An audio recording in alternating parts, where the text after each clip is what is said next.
Aos amados irmãos que assistem esse vídeo, a graça e a paz de nosso Deus e Pai e de nosso Senhor Jesus Cristo esteja presente na sua vida, esteja presente também na vida de sua família. Mais uma vez eu peço aos irmãos a demora em postar o vídeo. Tive um dia muito corrido, cheguei agora em casa. Iremos começar agora a segunda parte dos plágios de Ellen White. Mais uma vez eu falo, não tenho nada contra a senhora White, tá bom? Que Deus abençoe a todos, um ósculo santo.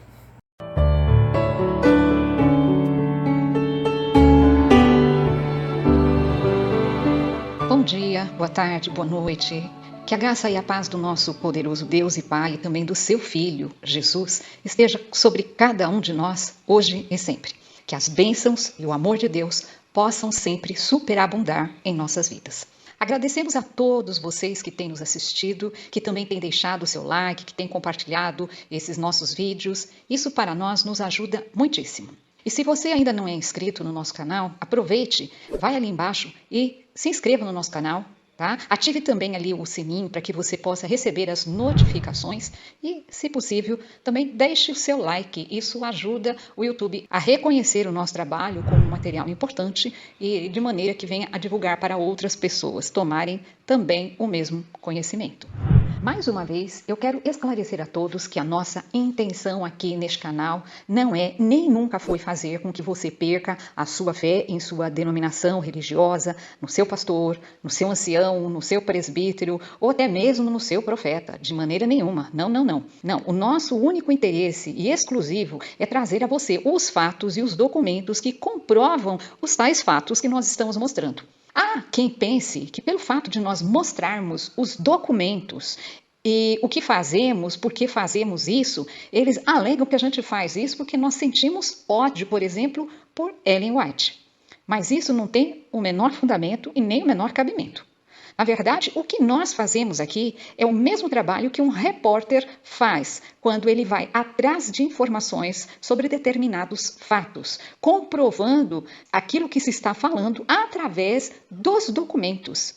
De igual modo, é o que nós fazemos aqui. Simples assim. Então, aquilo que nós falamos a respeito de Ellen White, nós não falamos por achismo, de maneira nenhuma. Nós falamos e provamos com os documentos, para que nada possa ficar dentro do achismo, mas tudo dentro da verdade e da certeza. Pedimos desculpas também aos nossos queridos amigos e ouvintes aí pela demora que nós estamos tendo aí para postar novos vídeos. Infelizmente, nós temos nossos compromissos e nem sempre nós conseguimos dedicar o tempo necessário para poder preparar um vídeo, pois cada vídeo requer de nós um tempo muito grande, já que dá muito trabalho para a gente poder formatar a informação que a gente encontrou, buscar os documentos, montar os slides, buscar as informações corretas, fazer uma investigação, etc. Então, temos tido dificuldade de tempo, por isso temos demorado muito para conseguirmos postar aí os vídeos.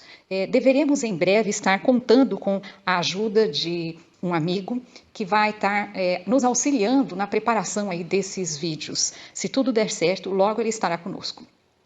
Nos últimos 2 vídeos, nós trouxemos a você as informações mostrando de forma documental que Ellen White tinha perfeita consciência sobre o que era realmente plágio e também que ela plagiou de forma consciente e os problemas ocorridos no livro O Grande Conflito, sobre como que ele foi construído e como que ele foi plagiado.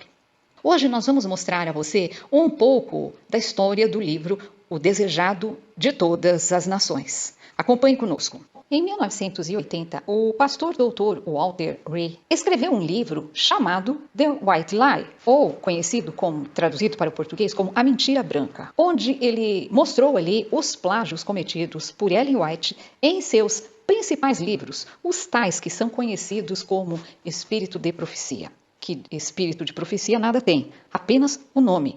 Receberam esse nome porque, no passado, ela havia escrito uma coleção com 4 volumes chamado Espírito de Profecia. E como ela usou esses 4 volumes como base para a construção desses livros, como O Grande Conflito, Patriarcas e Profetas, Profetas e Reis, enfim, aí esses livros passaram a ser chamados, esses 5 livros aí que são os principais, passaram a ser chamados pela igreja, por ela e pelos membros da Igreja Adventista como Espírito de Profecia.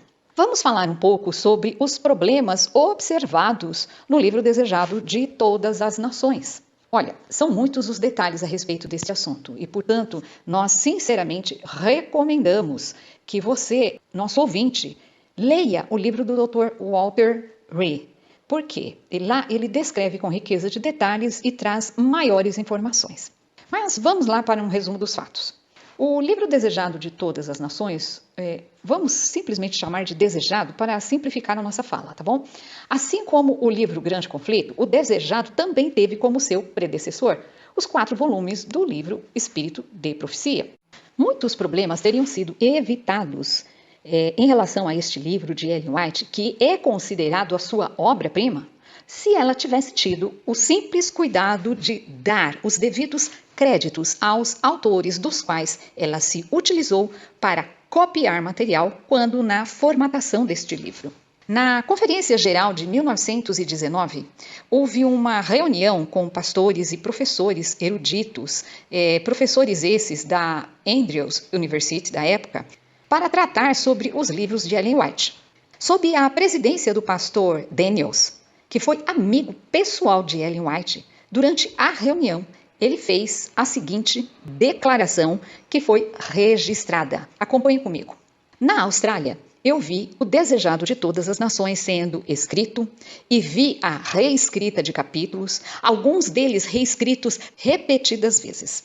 Eu vi isso e quando conversei com a irmã Marian Davis, que era uma das secretárias de Ellen White, sobre isso, eu lhe disse que tive que me adequar a essas coisas e começar a resolver as coisas sobre o espírito de profecia. Se estas falsas posições nunca tivessem sido tomadas, a coisa seria muito mais clara do que é hoje. O que foi acusado de plágio teria sido simplificado e eu acredito que os homens teriam sido salvos para a causa se desde o início tivéssemos entendido essa coisa como deveria ter sido. Com estas falsas opiniões sustentadas, enfrentamos dificuldades para nos endireitarmos. Não enfrentaremos estas dificuldades recorrendo a uma falsa alegação. Está aí o que o pastor Daniels, que foi presidente da Conferência Geral durante muitos anos, falou a respeito dos plágios em relação ao material de Ellen White. Esses arquivos desta conferência ficou guardada no cofre da Conferência Geral por mais de 50 anos, até que na década de 70 foi descoberto este material armazenado lá dentro. E foi quando este material então veio a público e foi publicado na íntegra na revista Spectrum, em maio de 1979. No caso deste pedaço que nos interessou, na página 51. Você observou o que o presidente Daniels sabia dos problemas de plágio de Ellen White em 1919? Isso foi falado em uma reunião onde estava presente a liderança da Igreja Adventista. Logo, já naquela época, era de conhecimento de toda a elite da liderança da Igreja Adventista a respeito deste problema. É interessante observar ainda que o presidente da Conferência Geral, Neil Wilson, ele foi presidente entre 1979 e 1990, ele foi o pai do atual presidente da Conferência Geral. Naquela época, ele publicou um artigo na Adventist Review, ou conhecida como Revista Adventista, no mês de março de 1980. Após a emissão de um relatório que foi elaborado por uma comissão designada pela própria Conferência de Glendale, onde ele escreveu o seguinte: o relatório inicial desta comissão, muito competente, indica que, em seus escritos, Ellen White usou fontes mais extensivamente do que até então tínhamos conhecimento ou reconhecíamos. Isso foi publicada na Adventist Review, na página 8, de 20 de março de 1980. Naturalmente, aqui neste artigo, ele procura defender Ellen White, mas ele não consegue esconder e nem fugir do fato daquilo que é a verdade, e está documentada. Além disso, houve uma comissão para analisar o fato, e a tal comissão gerou um relatório comprovando, então, tais informações. É claro que a organização adventista fez de tudo para abafar o caso e manter os seus membros na ignorância, principalmente na região da América Latina, seu maior reduto. Em um outro ponto do mesmo artigo, Neil Wilson ainda admite o seguinte: sempre que reconhecemos semelhanças, devemos também ver as diferenças.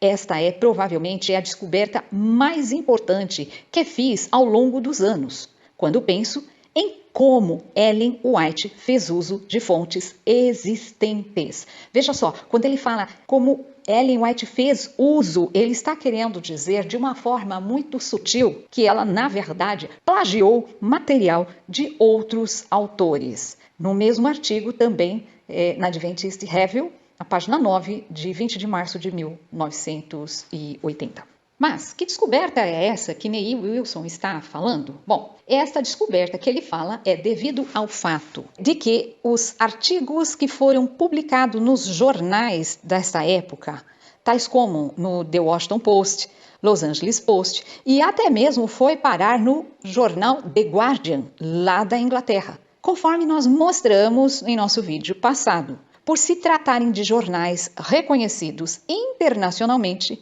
e isso criou uma situação muito constrangedora para a Igreja Adventista, abalando a estrutura da instituição e também abalando a estrutura de Ellen White como profetisa. E aí, na tentativa de minimizar esta situação, a instituição tomou duas atitudes. Abra um parênteses aqui para lembrar você que no nosso vídeo passado nós comentamos que foi publicado o livro The White Lie, do Dr. Walter Ree, e este livro causou uma sensação na década, mais especificamente no ano de 1980, onde mostrou ali as falácias e Ellen White como uma falsa profetisa. Você pode verificar melhor sobre esse assunto no nosso vídeo passado, onde nós damos maiores informações, riquezas de detalhes e inclusive mostramos o que foi publicado nos jornais da época. E aí, na tentativa então de minimizar estas situações, a organização tomou a decisão de tomar duas atitudes. A primeira destas atitudes foi que, em 1980, a Organização Geral, a Conferência Geral, chamou então o pastor Dr. Fred Veltman, um erudito do Novo Testamento, que era chefe do Departamento de Religião da Pacific Union College, para se ocupar de uma análise em cima do livro O Desejado, fazendo então uma profunda investigação em relação à questão dos plágios encontrados neste livro, cuja denúncia foi feita a partir do livro The White Lie, do Dr. Walter Ree. O Dr. Veltman trabalhou sobre este assunto, em cima do livro Desejado, por um período de 8 anos consecutivos. E o custo para a organização para se obter esse trabalho foi de $500 mil. Após um exame minucioso sobre o assunto, ou sobre a situação de Ellen White, o Dr. Veltman escreveu uma crítica detalhada para o Comitê Consultivo Executivo do presidente da Conferência Geral. E nesse relatório, o Dr. Veltman disse o seguinte: o comitê concordou que a evidência de Ree, ou falando sobre o Dr. Walter Ree, revelou que Ellen White, em seus escritos, usou várias fontes mais extensivamente do que acreditávamos anteriormente. Isso foi publicado na página 14 do relatório do Dr. Veltman, que foi publicado em 1988, cujo nome Life of Christ Research Project. Quem quiser, é só jogar esse nome na internet e você consegue baixar o PDF desse material facilmente. O Dr. Walter ainda comenta no seu livro The White Lie que após o Dr. Veltman ter examinado os materiais a respeito de Ellen White que ele tinha disponível na época, ele elaborou uma crítica detalhada para o Comitê Consultivo Executivo do presidente da Igreja Adventista em Washington. E nesse documento ele usou as seguintes citações. Primeiro, citação de Raymond Cottrell, onde Cottrell disse o seguinte: a evidência de Walter Ree e as suas conclusões serão e são sumamente prejudiciais para a fé da nossa membresia em Ellen White. O pastor Cottrell ainda afirmou o seguinte: dizer que eu vi era uma expressão usada por Ellen White, e ele está se referindo a isso, e expressões similares a esta, no caso, se referem ao conhecimento e não às origens celestiais do conteúdo das visões, é pedir-lhe a gente que deixe de crer o que se lhe ensinou durante toda a sua vida. a óbvia leitura da expressão em seu contexto o faria a um entender que as visões têm uma fonte celestial. Esta explicação obriga a gente a chegar à conclusão de que não se pode assumir a integridade de Ellen White. Ainda o Dr. Veltman citou o que o pastor Edward Rippenstall falou, onde ele disse o seguinte: o material de Walter terá um efeito devastador sobre a membresia da igreja. Muitas das respostas que se oferecem agora não são realmente satisfatórias para aqueles que examinaram a informação. O Dr. Veltman, ao apresentar um artigo sobre as descobertas e conclusões de seu trabalho, que se estendeu por 8 anos a um custo de $500 mil, isso nos idos dos anos entre 1980 e 1990, a conclusão, essa que foi publicada então em 2 etapas na revista Ministry, que é uma revista exclusivamente dedicada a pastores, ele escreveu o seguinte: o propósito desta afirmação fundamental, e para muitos uma verdade óbvia, é expor claramente os seguintes fatos. É de primeira importância notar que a própria Ellen White, e não os seus assistentes literários, foi quem compôs o conteúdo básico do texto do Desejado. Ao fazer isso, foi ela quem tirou expressões literárias de obras de outros autores sem dar-lhes crédito como suas fontes. Em segundo lugar, deve ser reconhecido que Ellen White usou os escritos de outros de forma consciente e intencional. Os paralelos literários não são resultado de acidente ou de memória fotográfica. Tendo vista o fato de que ela empregou assistentes editoriais, nossa evidência mais clara dos empréstimos literários de Ellen White vem de seus diários e manuscritos pessoais. Se quisermos estabelecer com mais precisão o grau de dependência literária, seria bom estudar os manuscritos tal como saíram de sua mão, comparando tanto as sentenças dependentes quanto as independentes.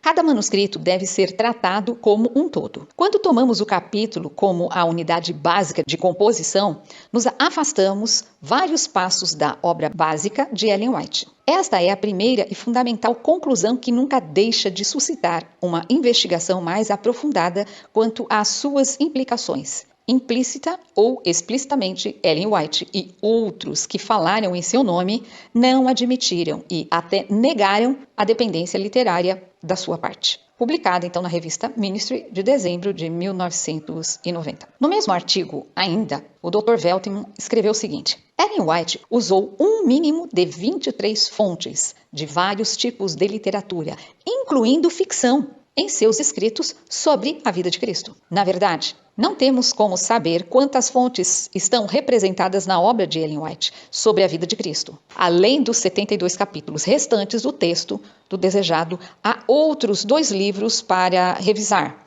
Ele coloca lá Taught from the Mount of Blessing e também Christ's Object Lesson. Então são os 2 livros aí que ele menciona que tem que ser revisado. Estes 23 escritores são suficientes, contudo, para responder às perguntas que tantos têm feito. De quais escritores Ellen White tomou emprestado? Que tipo de livros eles estavam escrevendo? O espaço aqui não nos permite pesquisar todos os 23.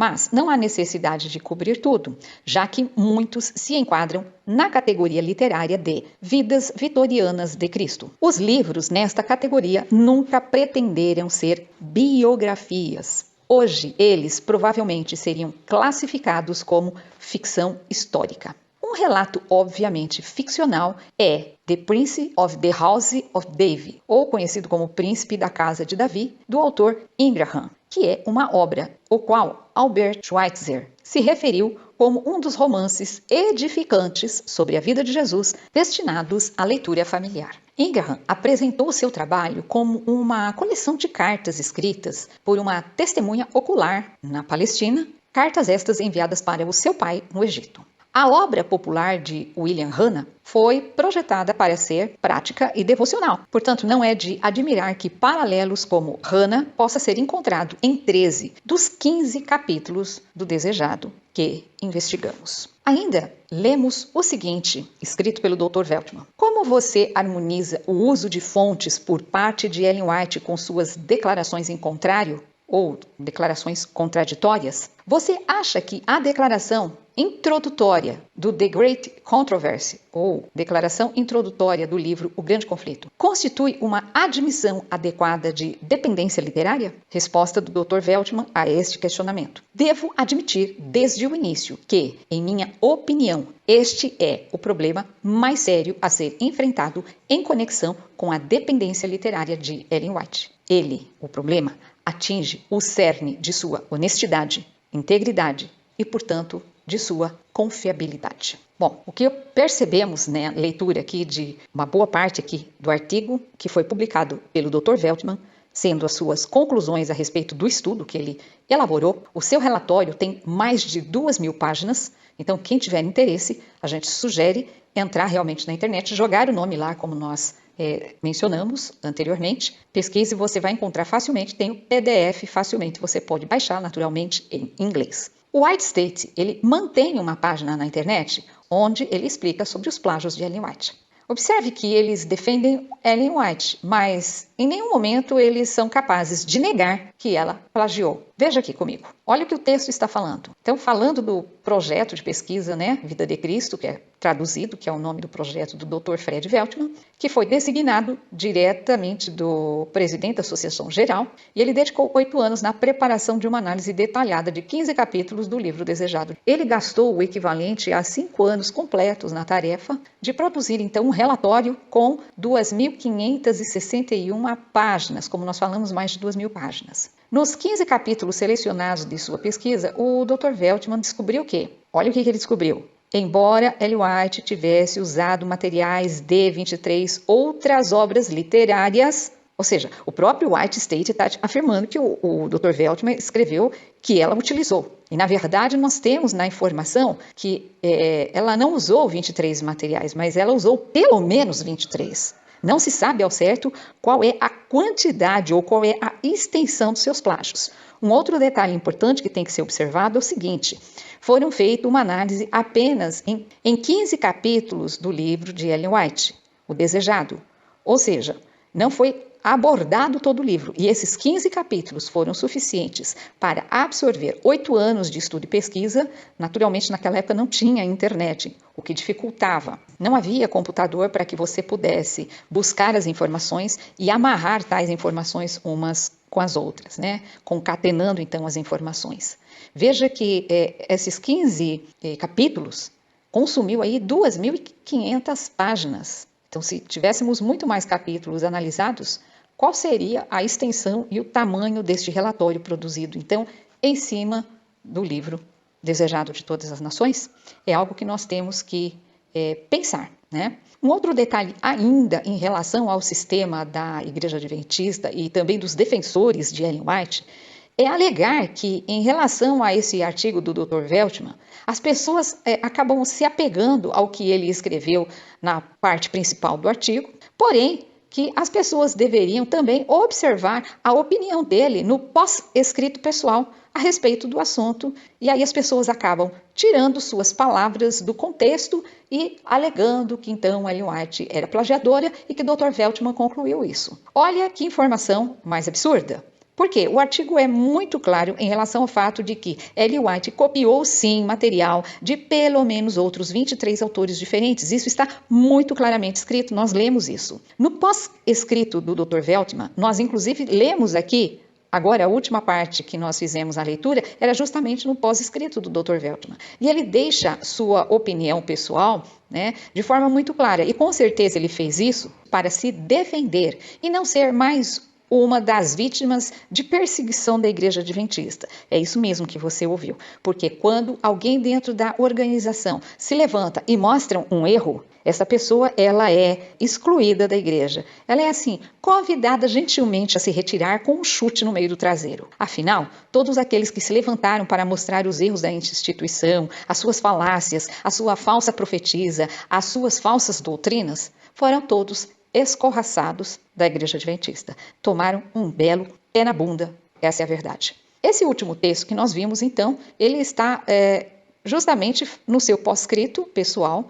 E aí nós vamos observar aqui mais um detalhe nesta mesma página. Observe ainda a fala do próprio Dr. Veltman aqui no seu pós-escrito. A pergunta de número 2. foi feita, né? E ele coloca lá, ele registra. Você acredita que Ellen White foi uma ladra literária ou plagiarista, como alguns têm falado? Responde ele, na opinião dele. Como salientei no meu relatório, a investigação não abordou a questão do plágio. Embora não possamos resolver isso aqui. E nem pretendo minimizar a sua importância. Em minha opinião pessoal, é que ela não era culpada desta prática. Encontramos citações literais de autores que não receberam o crédito. Veja a fala dele, gente. Ele fala assim, a minha opinião é de que ela não é culpada. Porém, aí ele fala, né? Anteriormente ele fala, olha, nosso relatório não abordou, não trabalhou exclusivamente em cima do plágio. Ele começa falando isso. Só que ele trabalhou em cima do plágio porque foi realmente para isso que ele foi contratado. Ele não fez, talvez, uma análise profunda, específica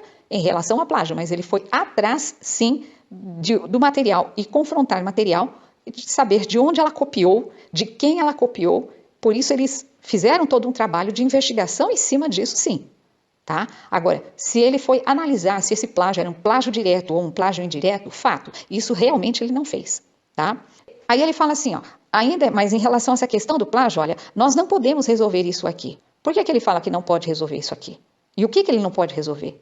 É claro que ele sabe que é plágio, mas ele está tentando se sair pela tangente para não se colocar numa situação de quem está realmente mostrando os fatos ali e assumindo tais fatos para que ele não coloque a corda no próprio pescoço. Por isso, ele ainda fala assim, olha, eu não pretendo minimizar a importância da questão do plágio. Não estou minimizando, não. Olha, tem plágio sim. Em outras palavras, ele falou, tem plágio sim. Nós não estudamos que tipo de plágio é esse, mas tem plágio sim. A minha opinião pessoal é que ela não era culpada, mas olha, sabe, nós encontramos lá citações de outros autores que ela não deu crédito. Ué, se ela não deu crédito, isso daí já é característica de plágio. Então o fato dele ter dito que tem citações de outros autores sem os devidos créditos, só isso é suficiente para concluir, sim, que Ellen White foi uma ladra literária. Simples assim. Ele ainda no seu pós-escrito disse o seguinte, a ideia de que Ellen White trabalhou com estas distinções em mente, não resolve a questão do plágio.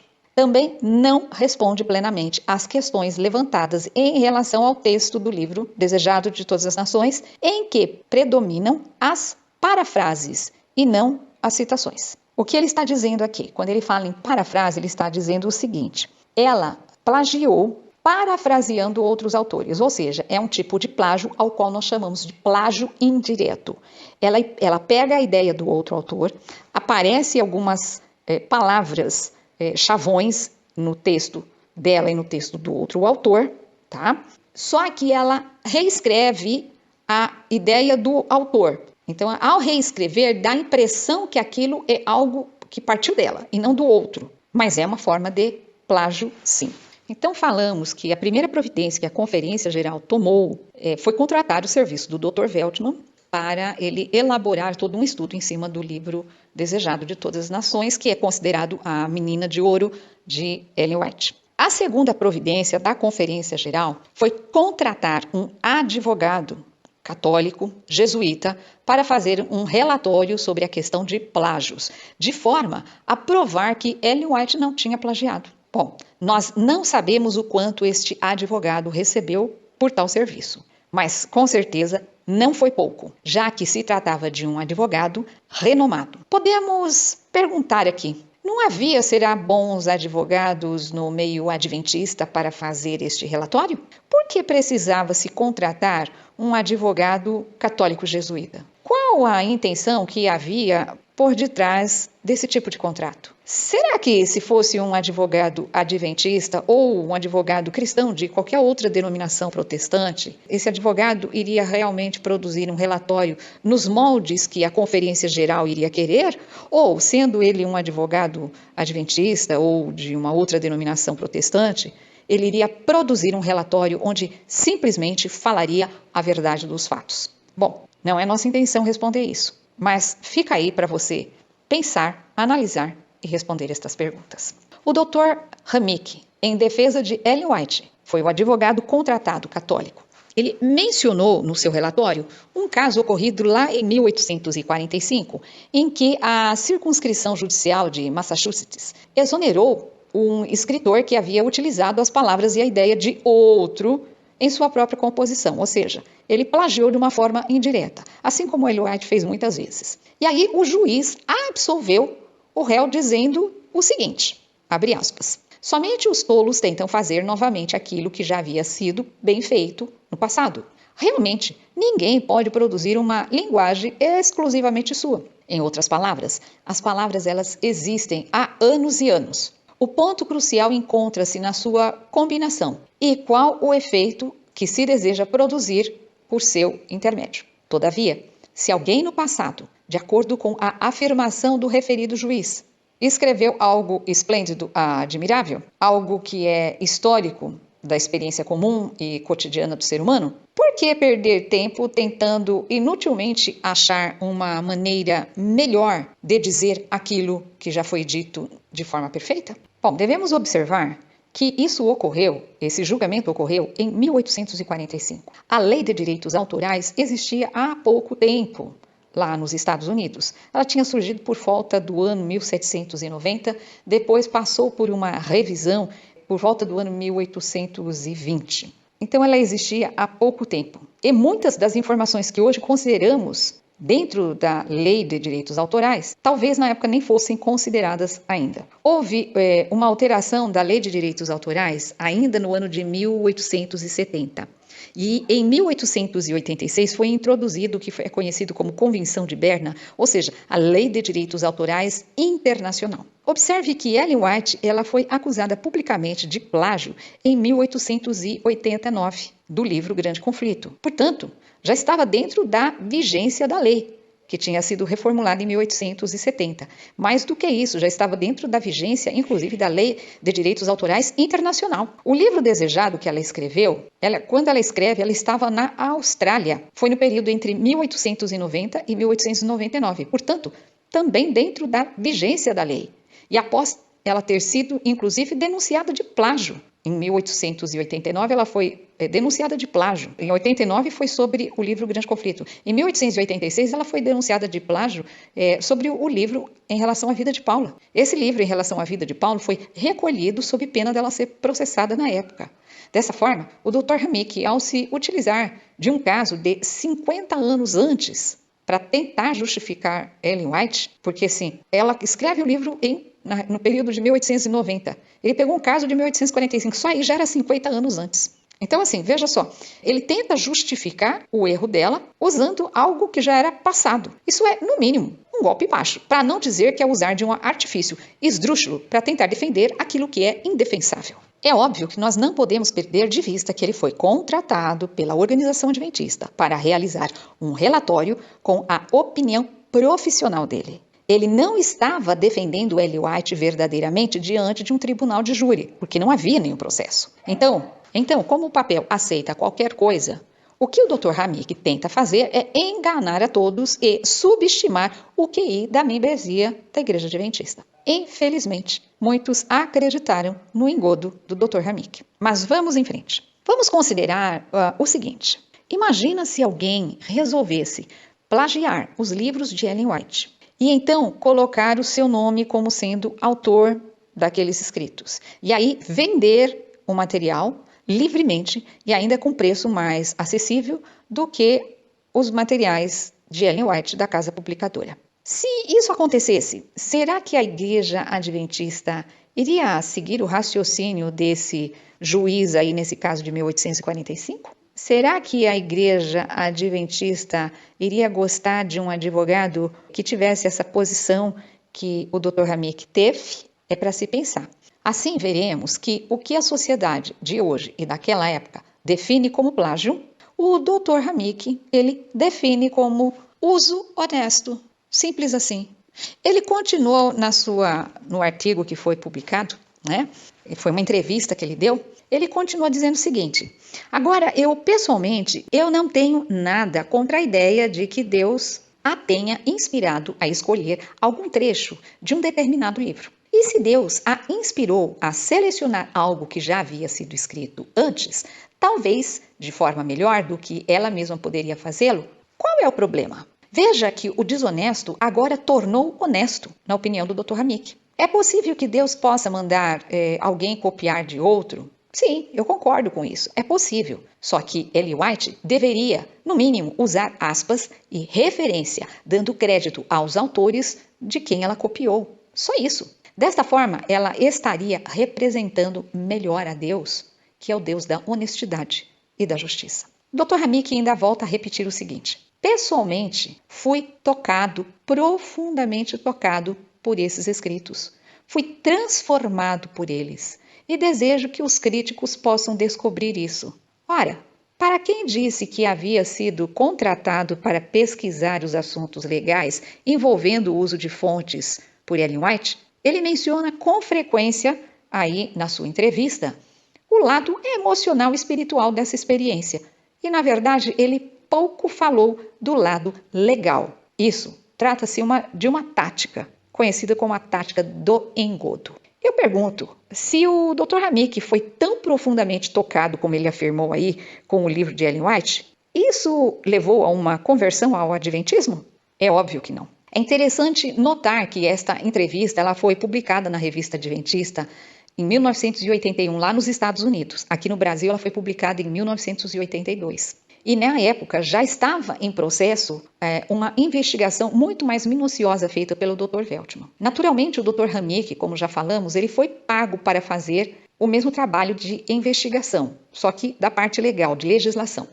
E devido ao impacto negativo causado na igreja pelo lançamento então aí do livro do Dr. Walter Reh, né, o livro The White Lie, onde ele trata ali, o Dr. Walter tratou a respeito dos plágios de Ellen White, e isso virou notícia internacional, a igreja se viu então pressionada a esclarecer sobre o assunto, como já dissemos. Foi então aí que a igreja, ou a organização, quando eu falo, é a Conferência Geral, né? Eles contrataram o Dr. Veltman, como já dissemos, que consumiu aí uma soma de $500 mil, que nos dias atuais equivaleria a $1.800.000, tá? Em dólar, não estou falando em real, em dólar. E ele começou então o seu trabalho em 1980 e foi terminar em 88. Já o Dr. Hamik, também contratado em 1980, porém o valor recebido nunca foi divulgado. Mas com certeza não foi pouco não. Veja a fala do Dr. Jones sobre este assunto. Vamos mostrar aqui, tá? Ele defende Ellen White, né, naturalmente, no texto. E se ele não defender Ellen White, naturalmente, na época ele também seria mais um convidado gentilmente a se retirar com o pé na bunda da organização adventista. Então, olha o texto, uma pergunta que foi feita ali na entrevista e a resposta aí do Dr. Jones. Então, a pergunta, né, se houve alguma orientação por parte aí da Associação Geral ou então do Patrimônio Ellen White para se proceder daquela forma, e ele responde o seguinte: não, absolutamente. Nós agimos por iniciativa própria. Nenhum desses órgãos teve qualquer participação. No dia 12 de abril, eu comentei com o secretário do Patrimônio Ellen White o que nos propunhamos a fazer. Entretanto, em seu departamento, nem a Associação Geral iniciaram o processo. Além do mais, ninguém tinha conhecimento do rumo que a investigação estava tomando ou das suas conclusões tiradas até o trabalho ter terminado e o relatório ter sido entregue a nós. Observe esse detalhe aqui agora que nós, inclusive, destacamos aí para você. As despesas com esse tipo de investigação legal são consideráveis. O que ele quer dizer? Que são valores altíssimos. Contudo, achamos ser importante desvendar a verdade. Portanto, nosso departamento está arcando com os custos. O que chama ainda a atenção nesse artigo é a informação de que o Dr. Hamik gastou mais de 300 horas pesquisando. Ora as bolas, pessoal! O que são 300 horas? Pare para analisar. 300 horas são cerca de 13 dias, se a gente considerar 24 horas. Por dia são 13 dias.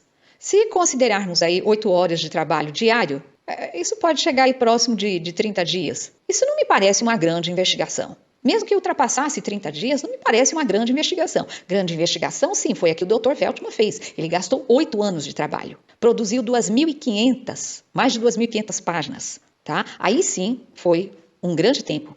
Mas você veja como a organização foi tão sacana que eles colocam em termos de horas. Não, foi 300 horas. Para não dizer, gastou aí um mês de trabalho. Ok? Para investigar as informações aí, elaborar então um relatório nos moldes que ele fez, pelo dinheiro que ele estava recebendo. Isso não foi realmente um grande trabalho. Mas a Yazdi, ao invés de dizer que ele levou aí alguns dias trabalhando para ampliar o negócio e enganar os bobos, né? Porque na cabeça deles, os membros são tudo bobos. Então, eles colocaram a informação em horas para dar aquela impressão de que foram muitas horas de trabalho. Mais uma vez, o engana trouxa valendo. Gente, contra fatos não há argumentos. É assim que diz o ditado, não é? E assim como não há como refutar a verdade de que Ellen White copiou extensivamente de outros autores. Ellen White procurou esconder o plágio através de parafrases. Ellen White não deu os devidos créditos aos outros autores. Ellen White recebeu royalties por seus escritos, nas costas de outros autores. E ainda, Ellen White negou os tais empréstimos ou os tais plágios quando foi questionada sobre isso. E isso foi ainda muito pior. Bom, eu não creio mais nela como profetisa, porque o Deus a quem eu sirvo, ele é um Deus que ama a honestidade, a integridade, a retidão, o falar a verdade. Tanto que é fato que em Apocalipse 22 tem um verso que diz que lá nos céus não vai ter espaço para os mentirosos. Se as mensagens que ela escreveu foram o que ela chamou de os preciosos raios de luz brilhando do trono, para dizer que isso não saiu da boca dela ou da mente dela, mas sim vieram da boca de Deus e diretamente do trono de Deus, como ela alegava. Então, como tais mensagens vindo do trono de Deus poderiam vir misturadas com o engano, com fraude, com o roubo literário e com mentiras, Deus não condescende com o mal e não se utiliza de meios pecaminosos para atingir os seus objetivos. Ele mesmo diz o seguinte em 2 Coríntios 6,14. Que comunhão pode ter a luz com as trevas? Fica aí para pensarmos. A partir de agora, o que nós vamos fazer aqui nesse vídeo é mostrar a vocês alguns parágrafos que foram plagiados por Ellen White e que estão no livro O Desejado. Naturalmente, nós não temos condições neste livro de mostrar todo o plágio, pois é algo muito extenso. Mas nós queremos que você tenha uma noção da extensão do plágio de Ellen White. Nós não vamos estar lendo texto por texto, nem comentando, porque ficaria muito longo esse vídeo. Nós vamos estar passando aqui os textos que foram marcados, destacando aqueles pontos para que você observe o plágio. Alguns textos são plágios diretos, linhas inteiras copiadas iguais. Outras são plágios indiretos, onde ela faz a parafrase. Você, ao ler, você vai ver que a informação que ela está trazendo é a mesma que o outro autor de onde ela copiou. O que nós sugerimos a você, para que você consiga ver de forma clara e fazer uma boa comparação, é ir pausando esse vídeo e lendo o texto. Então, nós vamos passar a informação, deixar um pouco de tempo, rodar outra e rodar outra até o final, para que você possa ter aí a informação e ter uma noção da extensão deste plágio, tá ok?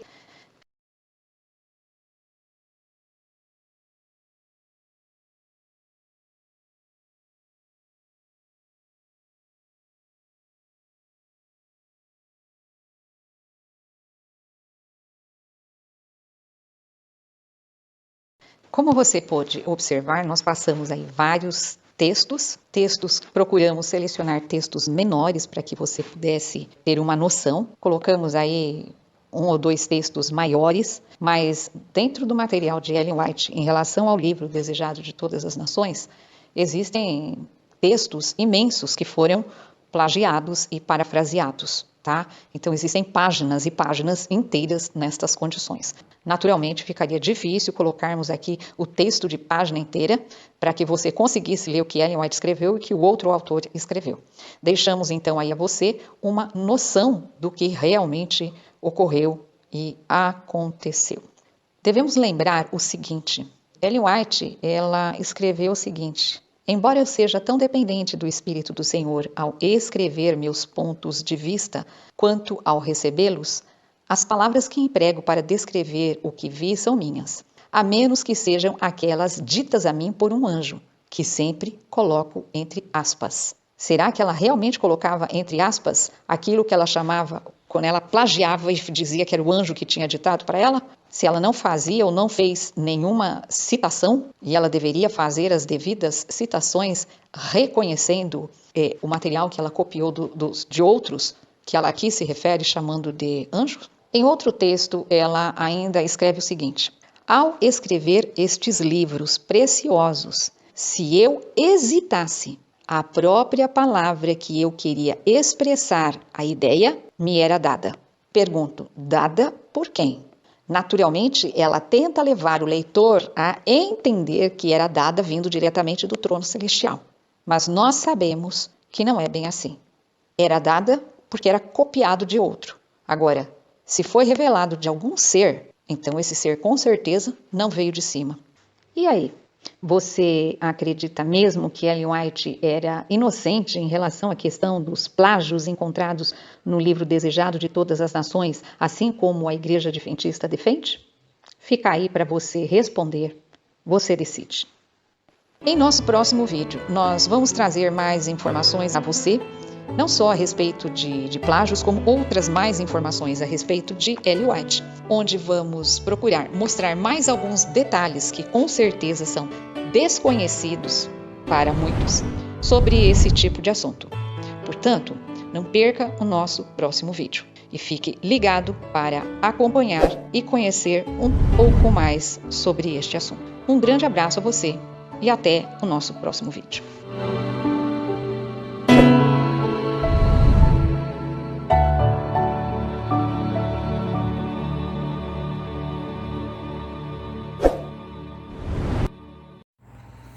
Terminamos mais um estudo sobre Ellen White. Futuramente teremos aqui no canal sobre as profecias de Ellen White que não se cumpriram, tá bom? Não perca os próximos estudos, que Deus abençoe. E se você gostou da informação, compartilhe com aquela pessoa especial que precisa ter esse conhecimento, tá bom? Um abraço, um ósculo santo.